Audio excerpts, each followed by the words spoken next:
명절 직후 급진 급살부터 겨우내 묵힌 살 때문에 스트레스 받고 있진 않으신가요?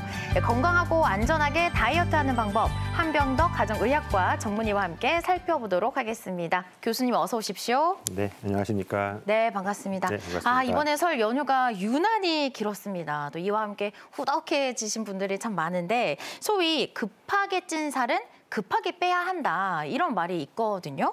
사실인지 좀 궁금한데 다이어트도 골든타임이 있는 걸까요? 세상 모든 일이 그렇겠지만 네. 문제가 생겼을 때 바로 해결하는 게 가장 좋습니다. 제가 이제 보통 환자분들께 설명드리는 개념이 이 체중의 세팅 포인트가 있다고 말씀을 드려요.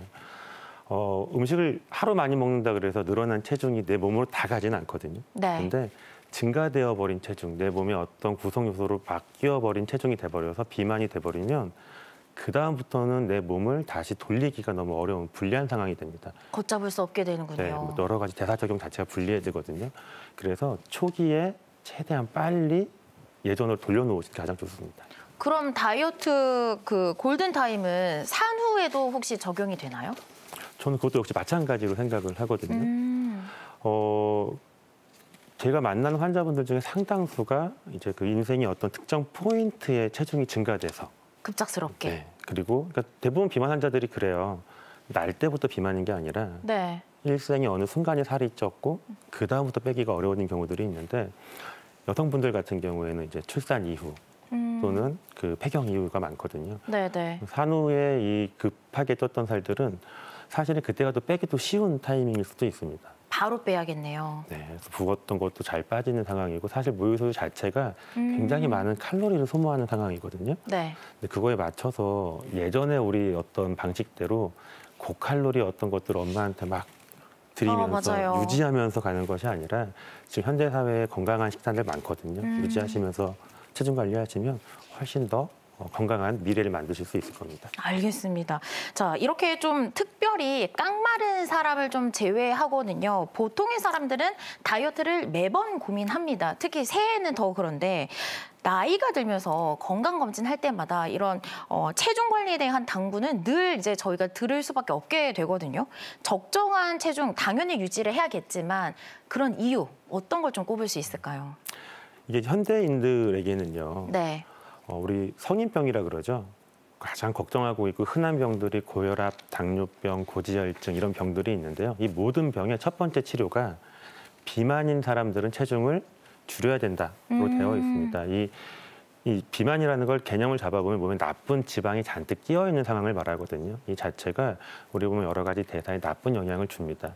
그리고요, 이 혈압, 당뇨, 고지혈증을 우리가 왜 치료하느냐? 결국엔 혈관이 망가지기 때문이거든요. 네네. 여러분들이 가장 걱정하시는 질병들, 심혈관 질환, 협심증, 심근경색, 우리 중풍이라 그러시죠. 뇌졸중, 모든 것들이 혈관 때문에 생기는 겁니다. 결국 비만인 분들이 그런 병이 생길 확률이 굉장히 높고요. 심지어는 특정한 암이라든지 어르신들 관절염, 우울증, 수면 무호흡증도 굉장히 연관이 많은 걸로 되어 있습니다.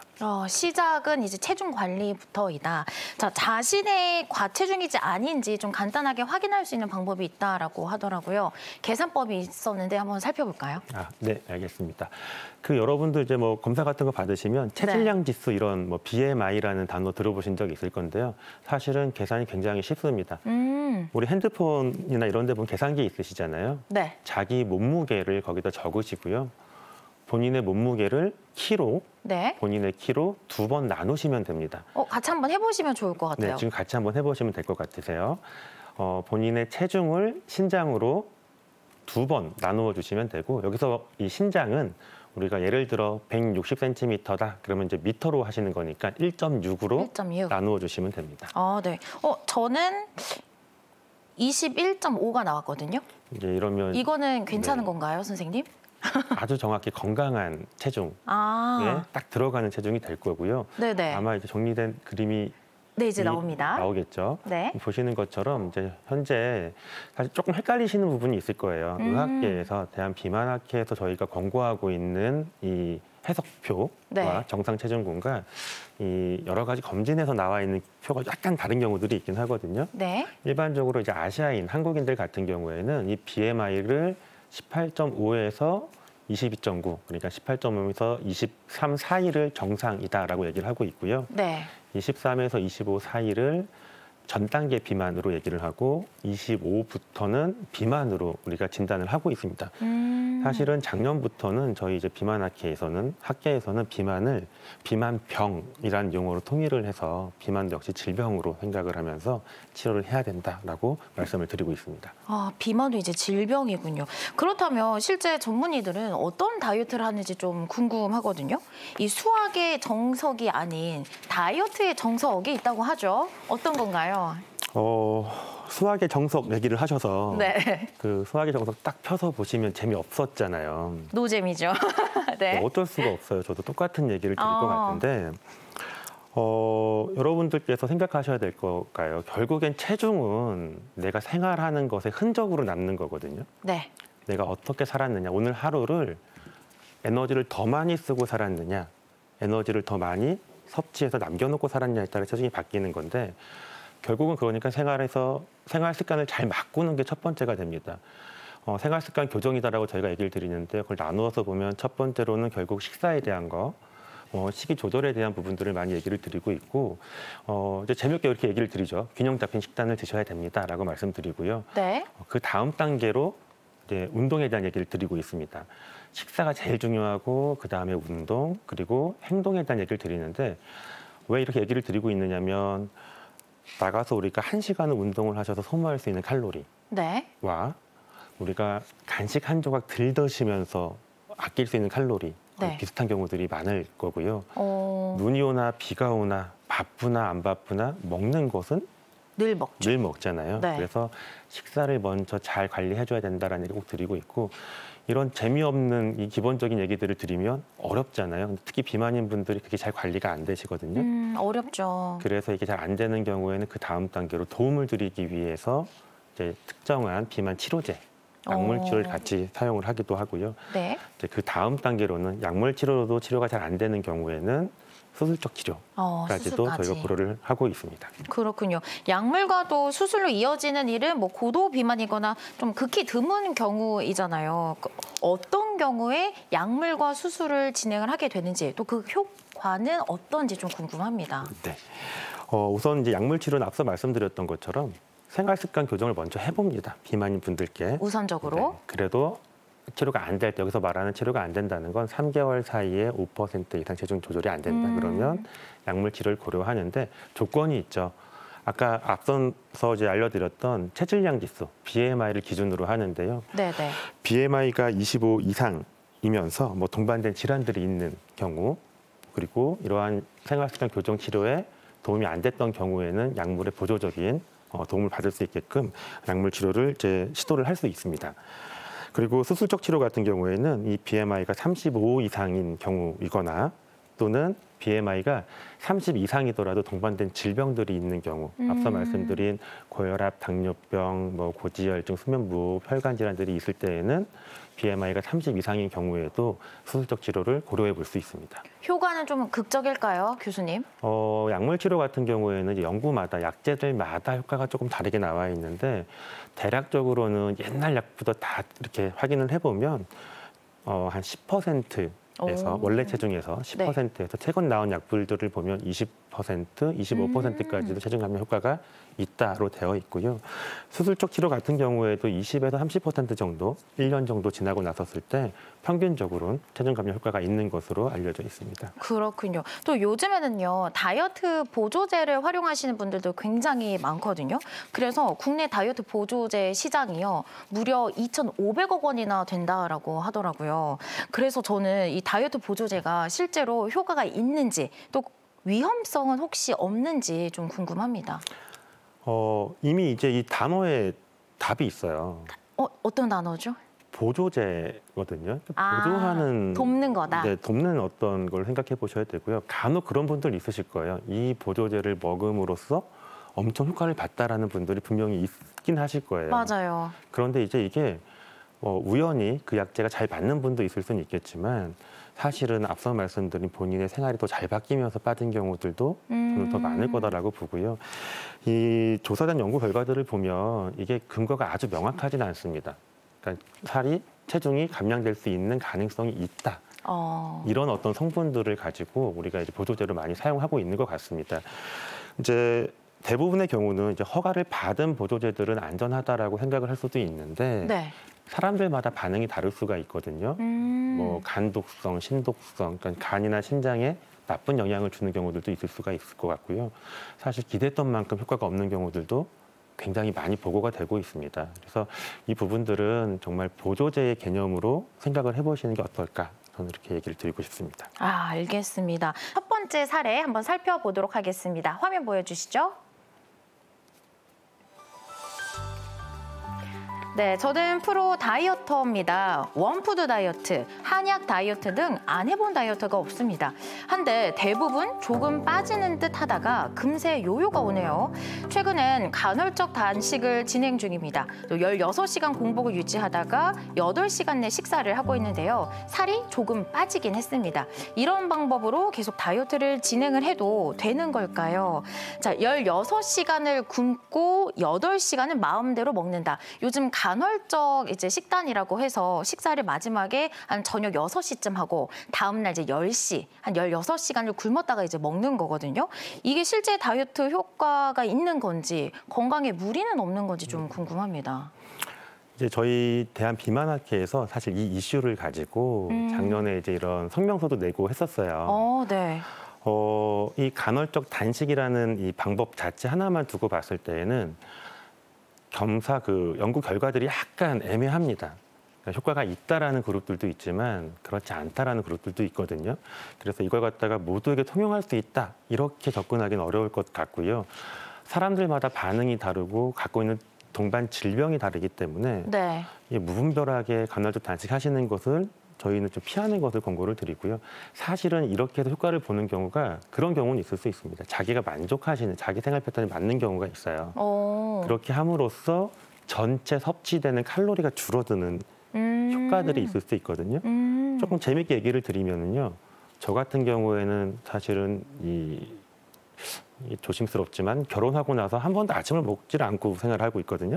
네. 자, 아침을 안 먹고요. 제가 진료가 맞는 날 점심을 못 먹거든요. 네. 그리고 이제 저녁에 회의하고 회식 자리가 있는 경우들이 있습니다. 저는 생각해보면 10년이 넘게 간헐적 단식을 하고 있는 사람. 불균형한 식단이라 생각을 거죠. 했는데 간헐적 식단이었네요. 그럼 이제 이것은 건강한 식단이냐라고 생각해보면 좀 애매하잖아요. 네. 여러분들이 보실 때. 그런데 이러한 생활하는 제가 만약 그 중간중간에 네. 간헐적 단식을 함으로써 어떤 또 효과가 생기느냐면 간식을 안 먹게 되거든요. 결국엔 나머지 시간대 들어오는 섭취되는 칼로리를 완전히 줄여주기 때문에 있구나. 그러한 부분들에서 분명히 도움이 될 수는 있을 것 같고요. 과학적 근거가 아직은 명확하진 않기 때문에요. 본인에게 맞는 방식으로 선택을 하시면 될 것 같습니다. 과학적 근거는 아직은 좀 애매하다. 애매할 수 있습니다. 알겠습니다. 그럼 계속해서 두 번째 사례 살펴보도록 하겠습니다. 2025년 저의 가장 큰 계획은 건강한 다이어트입니다. 최근 혈당 스파이크를 잡는 CGM 기반 다이어트가 좋다고 소개를 받아 도전해 보려고 하는데요. 근데 정말 혈당 관리를 통한 다이어트가 가능한 걸까요? 자, 혈당은요, 당뇨 환자들만 관리를 한다라고 생각을 했었습니다. 그런데 요즘에는 정말 어린 친구들도 혈당 다이어트를 많이들 하더라고요. 실제 혈당 조절이 체중 감량에 좀 영향을 주는지도 궁금하고 주의할 점은 또 없는지 이 부분도 좀 설명 부탁드립니다. 지금 이제 저도 이 혈당 다이어트라는 단어를 최근 들은 거거든요. 네. 왜냐하면 이 CGM 기계 자체가 나온 지가 얼마 안 됐어요. 일반적으로 사용하게 된 게. 긍정적인 부분도 있을 수 있습니다. 왜냐하면 이렇게 하심으로써 안정적으로 혈당을 유지할 수 있는 생활 습관을 만들게 될 거고, 그리고 이것이 체중을 늘지 않게 도와주는 데 분명히 도움되는 부분이 있을 겁니다. 네. 그런데 또 이제 이것에 의해서 또 너무 과하게 가시다 보면 극단적인 저혈당 다이어트, 저탄수화물 시기를 이제 따라가시는 경우들이 있으시더라고요. 그런 경우는 또 오히려 건강에 해가 되는 경우들이 있을 수가 있거든요. 그리고 이제 사실 이제 제가 이 질문에 대한 고민을 하다 생각 들었던 게 네. 오히려 젊고 건강하신 분들이 그 기계를 달고 생활하시면 적당히 단 음식, 칼로리 높은 걸 드셔도 혈당이 높게 안 나가는 경우들이 있습니다. 젊은 친구들이라고 하면 20대 정도일까요? 그러니까 당대사가 좋은 분들이죠. 건강한 네네. 20대, 30대, 40대라도 비만이 아닌 분들이, 당뇨가 없는 분들이 섭취하고 계시면 아마 혈당이 안정적일 거거든요. 그러시면 어떤 음식을 먹어도 당이 안 올라가니 또 방심하시는 일이 생길 수가 있고, 네. 두 번째로는 혈당 다이어트만 생각하시면 칼로리가 높은 고지방식의 음식들은 우리가 또 놓치게 되는 경우도 생길 수가 있습니다. 그래서 너무 한쪽으로 치우친 어떤 방법들은 네. 그냥 좀 꺼리시는 게, 피하시는 게 낫지 않을까, 이렇게 의견을 드리고 싶습니다. 그럼 건강하게 혈당을 낮추는 방법은 없을까요? 이거 이제 매번 우리 어릴 때부터 부모님이 말씀하셨던 거 있잖아요. 통곡식. 아, 방송에도 많이 얘기했던 네. 통곡식이 좋은 건 껍질이 쌓여있는 그 탄수화물이기 때문에 들어와서 천천히 당이 흡수되거든요. 혈당 천천히 올라갈 거고요. 채소류들, 섬유질이 풍부한 어떤 음식들 드시면, 그리고 단백질이 풍부한 음식을 드시면 당이 천천히 올라갈 수밖에 없습니다. 그래서 이런 식단들 유지하시는 게 도움이 될 겁니다. 또 이 CGM 기기를 달고 있는 게 쉽진 않더라고요, 선생님. 예전보다는 많이 좋아졌다 하지만 네. 사실은 큰 병이 없으신 분들이, 당뇨가 없는 분들이 그냥 단순한 체크 목적으로 하시는 것은 한 번 정도만 하시는 걸로 하시면 좋을 것 같습니다. 알겠습니다. 또 다음은 어떤 고민인지 함께 살펴보도록 하겠습니다. 저는 빵순입니다. 얼마 전부터 쌀이나 밀가루 등 탄수화물을 확 줄인 키토 다이어트를 하고 있는데요. 탄수화물을 끊는 건 너무 힘들었지만 제법 살이 잘 빠지고 있어서 친구들에게 추천 중입니다. 제가 해본 다이어트 중 가장 효과적인 다이어트 방법인 것 같은데 괜찮은 거겠죠? 정말 많이 들어본 사례입니다. 탄수화물을 절제했더니 살이 쫙 빠지더라. 이른바 키토 다이어트. 교수님은 또 전문가로서 어떻게 보실까요? 키토 다이어트라는 단어를 먼저 설명을 드려야 될 것 같은데요. 키토 네. 다이어트 그러면 탄수화물을 아주 극단적으로 제한을 하고 지방을 좀 높게 해서 드시는 어떤 그런 다이어트법을 말하는 걸로 알고 있습니다. 이게 단기간에는요, 이 대사에서도 좀 영향을 주면서 체중 감량 효과가 분명히 있는 걸로 되어 있습니다. 그런데 장기적으로 봤을 때는 도움이 안 되는, 비슷하게 나오는 경우들도 있을 수 있고요. 이게 또 극단적으로 가는 경우에는 이제 뭐 우리 심기능에도 영향을 준다거나, 그리고 또 이러한 다이어트 방법이 장기간 가기가 좀 어려울 수 있거든요. 그래서 이게 이 키토 다이어트, 옛날에는 또 비슷한 방식으로 뭐 황제 다이어트, 맞아요. 고기만 먹는. 저탄고지 다이어트 이런 방법들을 많이 쓰셨던 것 같은데, 네. 이게 지속 가능성이 어렵고 또 동반된 질환에 따라서는 악영향을 주는 경우가 있습니다. 예를 들어서 고지혈증이 있다거나 혈관에 질환이 있는 분들 같은 경우에는 이런 다이어트법을 따라가셨다가 오히려 건강을 해치는 경우가 있거든요.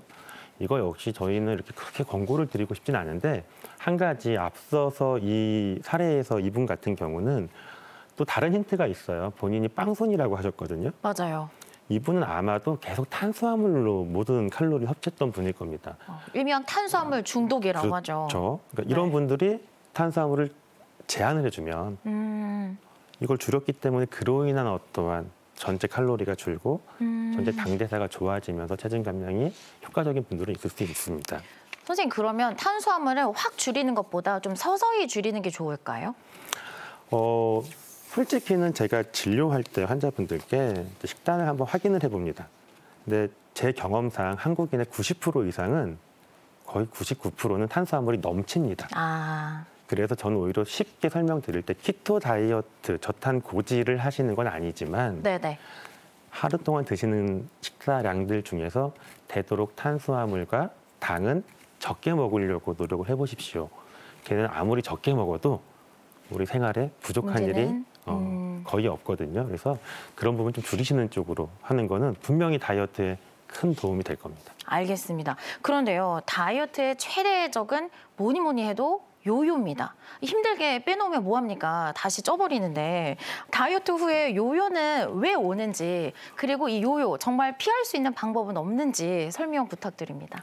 제가 오늘 계속 재미없는 답을 드리게 되는데 네. 만약에요, 우리가 한 달에 1~2kg씩 조금씩 빠져나갔다라고 한다면 이런 분들 요요 잘 안 오시거든요. 보통 우리가 말하는 요요라는 게 짧은 시간에 아주 뭐 성공적인 체중 감량인 것처럼 막 10kg 빠지고. 빠졌어요. 네. 자, 상식적으로 생각을 해보실게요. 2달 동안에 여러분이 10kg이 빠졌다. 네. 그러시면 그 10kg가 빠지는 동안 죽어라고 운동을 더 많이 했거나 아주 극단적인 식이 조절을 하셨을 거예요. 네. 일상과는 조금 다른 생활을 하셨을 거라는 거죠. 네. 그리고 나서 어느 정도 빠졌으니까 다시 옛날로 돌아가야지 하고 운동 안 하고 먹는 양을 예전처럼 많이 드시면 몸이 보상적으로 다시 올라갈 수밖에 없습니다. 요요를 방지하는 방법이라는 것은 이런 개념을 생각하십시오. 뺄 때는 칼로리가 적어야 되기 때문에 사실은 영양실조 같은 상황이 돼야 되는 거잖아요. 슬프네요. 네, 그런 상황이고 네. 유지하실 때는요. 네. 뺄 때처럼 극단적으로 가지 않아도 유지는 됩니다. 우리가 먹는 것과 운동하는 게 균형만 맞으면 되거든요. 네. 그런데 보통 다이어트에 성공했어 또는 실패했어 그러시면 그다음부터 어떻게 가시냐면 폭식. 그렇죠. 그 체중을 유지하려가 아니라 더 먹을 거야. 옛날처럼 갈 거야거든요. 네. 칼로리가 높아지고 활동이 줄어드신 경우가 있습니다. 다이어트 하시다가 힘드시면 멈추셔도 돼요. 잠시. 유지하시면 되죠. 그러면 요요가 오진 않게 되겠죠. 이런 방법들을 조금 생각해 보시면 더 도움이 될 것 같습니다. 좋습니다. 자, 지금부터는요, 우리가 좀 흔히 알고 있는 다이어트에 대한 상식을 바로잡는 시간을 가져보도록 하겠습니다. 다이어트에 대한 오해와 진실을 OX로 풀어보도록 할 텐데요. 자, 교수님, 첫 번째 질문입니다. 공복에 운동을 하면 잘 빠진다. 맞으면 O, 틀리면 X. 네, 정답은 X입니다. 이게 단기적으로는 이 공복 운동 하시는 게 지방을 좀 더 잘 태워주면 효과가 있다라고 되어 있는데 네. 장기적으로 연구를 해보면 밥 먹고 운동하시나 그냥 하시나 효과는 비슷하다라고 되어 있습니다. 상관없군요. 자, 두 번째입니다. 걷는 것은 운동이 아니다. 정답은 뭘까요? 네, 제 생각에는 이건 X입니다. 걷는 것도 운동이다. 비효율적인 운동일 수는 있죠. 네. 그런데 누워 계시는 거 앉아 계시는 것보다는 많이 걸으시는 게 운동이 되고요. 운동도 속도를 빨리 하시면 효과적인 운동으로 볼 수 있습니다. 그렇군요. 자, 세 번째입니다. 제로 칼로리, 제로 당, 절대 살 안 찐다. 정답은 뭘까요? 네, 정답은 이건 O 하겠습니다. 안 찌는군요. 이 질문에 저한테 이제 함정이 있는데요. 네. 이것만 드신다라고 네. 한다면 칼로리가 0이라면 그건 살이 찌지 않을 겁니다. 그런데 문제는 이 제로 칼로리 음료들은 대부분 인공 감미료가 많이 들어있잖아요. 맞아요. 자체가 달거든요. 이런 분들 대부분이 일상생활에서 단맛에 길들여져 있습니다. 다른 단 음식을 많이 먹어서 사실은 장기적으로는 체중이 늘어나는 경우들이 꽤 있는 걸로 알고 있습니다. 네. 그렇군요. 자, 네 번째입니다. 붓기가 곧 살이 된다. 이거 정말 궁금합니다. 정답은 뭘까요? 네, 정답은 X입니다. 붓기도 살이? 네, 부은 건 빠지면 네. 그만인 거죠. 여러분들 자꾸 살이 찌신 걸 부었다고 우리가 이제 주장하시면 안 됩니다. 부은 거 살이군요. 네, 이게 붓기와 살은 다르다라고 생각하시면 될 것 같아요. 네. 부종은 물이 찬 거잖아요. 다시 생활 관리 되시면 부종 빠지면 이전 체중으로 돌아가시는 경우가 많습니다. 네, 마지막입니다. 먹어도 배가 고프다. 병일 수 있다. 맞으면 O, 틀리면 X. 네, 저 정답은 O 하겠습니다. 우리는요, 원래 배가 부르면 안 먹게 되어 있거든요. 그런데 먹어도 배가 고프다. 뭔가 몸에 이상 신호가 생긴 겁니다. 그래서 이게 호르몬의 문제든 정서적인 문제든 있을 수 있으니 병원으로 한번 방문하셔서 상담해 보시기도 하고 검사 받아보시면 도움이 될 수 있습니다. 네, 오늘부터 제대로 된 상식으로 다이어트 숙제 끝낼 수 있을 것 같습니다. 본격적인 다이어트 솔루션 먼저 준비된 영상 보시고 자세히 살펴보겠습니다. 얘들아, 여행 갈 준비됐어? 여행은 무슨 다이어트 실시합니다. 멈춰! 가까운 거리는 걷거나 자전거를 이용하기. 하나, 둘, 하나, 둘. 계단을 오르면 많은 칼로리가 소모되어 다이어트에 큰 도움이 된대. 뛰면서 쓰레기도 줍는 플로깅은 건강과 환경을 동시에 챙길 수 있지. 균형 잡힌 식단을 밀프렙 도시락으로 미리 만들어뒀어.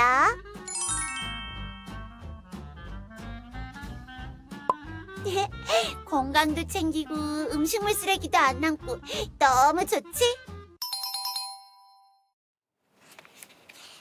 네, 영상처럼 식단 관리와 함께 운동을 겸하는 게 아무래도 가장 큰 효과를 보일 수 있는 방법일 텐데 교수님, 운동은 힘듭니다. 근데 힘들어야 또 살이 빠지겠죠? 나에게 맞는 운동을 어떻게 찾아갈 수 있을지 좀 좋은 팁들을 나눠주실 수 있을까요? 이것도 교과서적으로 답을 드리면은요. 네. 저희 우리나라든 뭐 세계 어디서든 운동에 대한 기준, 비만에선 결국엔 유산소 운동도 하고 근력 운동도 하고 병행해서 하시는 게 가장 좋다라고 되어 있고요. 이게 그러면 궁금하잖아요. 뭘 더 많이 해야 되느냐. 맞아요. 기준이 없습니다. 자기에게 맞는 것을 선택해서 하시면 된다라고 말씀드리고 제가 아까도 한번 말씀드렸는데요. 눈이 오거나 피곤하거나 바쁘거나 힘들면 운동 안 하시잖아요. 못하죠. 네. 그래서 저는 조금 다르게 접근합니다. 네. 재밌는 걸로 너무 힘들지 않아도 됩니다. 재밌는 걸로 자주 하실 수 있는 운동을 꾸준히 하시는 게 흥미를 붙일 수 있도록. 그리고 목적 자체를 그 운동으로 하루에 200~300칼로리, 300~400칼로리씩 아끼는 걸로 생각하고 진행을 하시면 다이어트 하는데 많은 도움이 되실 겁니다. 네, 또 다이어트에 성공했다는 이런 스타들의 방법을 따라했다가 금방 포기하거나 또 후회하게 되는 경우도 참 많거든요. 교수님께서는 지금 좀 계절에 맞게 누구나 좀 쉽게 활용할 수 있는 이런 현실적인 다이어트 식단을 한번 짜주시면 어떨까요? 그런 걸 잘하면 제가 참 이렇게 네, 인기도 많을 텐데 네. 그렇게 말씀드릴게요. 냉정하게 다이어트 식단 없습니다.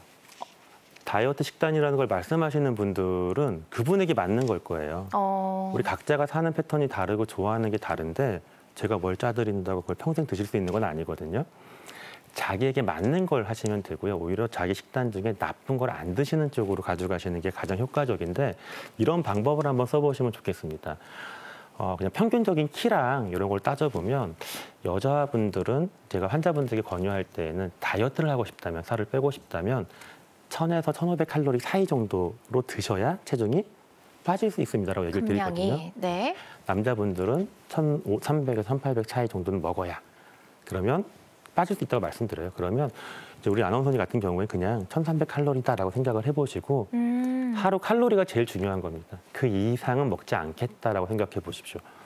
3끼를 드셔도 되고 1끼를 먹어도 되고 상관없이 2끼를 먹어도 되겠다. 일단 생각을 해보시고 그 칼로리 내에서 균형을 맞춰보는 거죠. 단백질이 건강한 단백질을 최대한 많이 먹는 쪽으로. 우리 앞서 얘기 다 했거든요. 탄수화물은 뭐 이런 섬유질이 풍부한 그런 탄수화물들로 조금 드시는 쪽으로. 네. 지방은 나쁜 지방 안 먹는 쪽, 튀긴 거나 네. 이런 육류의 지방들을 좀 안 먹는 쪽으로 선택을 해보시고 칼로리만 맞춰보자 하시면 일단 그것만 가지고도 아주 효과적인 체중 감량이 있을 거고요. 뭐 제철 얘기를 하셔서요. 이제 하나 더 팁을 드리면 그냥 그 철마다 나온 제철 음식으로 건강하게 조리된 음식을 드시는 것도 도움이 될 거예요. 네. 왜 그러냐면 우리가 흔히 알고 있는 제철 음식들은 대부분 해산물들이나 산에서 이런 채소류들이잖아요. 맞아요. 칼로리가 낮고 단백질이 풍부한 경우가 많거든요. 이런 재료들을 튀기지 않고 볶지만 않으면 적당히 드시면서 관리하시면 도움이 될 겁니다. 생각 못 해봤는데 다이어트 할 때 제철 음식 정말 잘 활용해 봐야겠습니다. 자, 예쁜 몸을 원해서든 체력 관리를 위해서든 현대인들에게 다이어트는 평생의 숙제로 자리매김했습니다. 극단적인 식단 조절이나 또 과도한 운동보다는 일상에서 몸과 마음을 건강하게 하는 꾸준한 습관을 갖는다면 스트레스 없는 다이어트가 가능하지 않을까 싶습니다. 지금까지 한병더 가정의학과 전문의와 함께했습니다. 오늘 말씀 고맙습니다. 네, 감사합니다.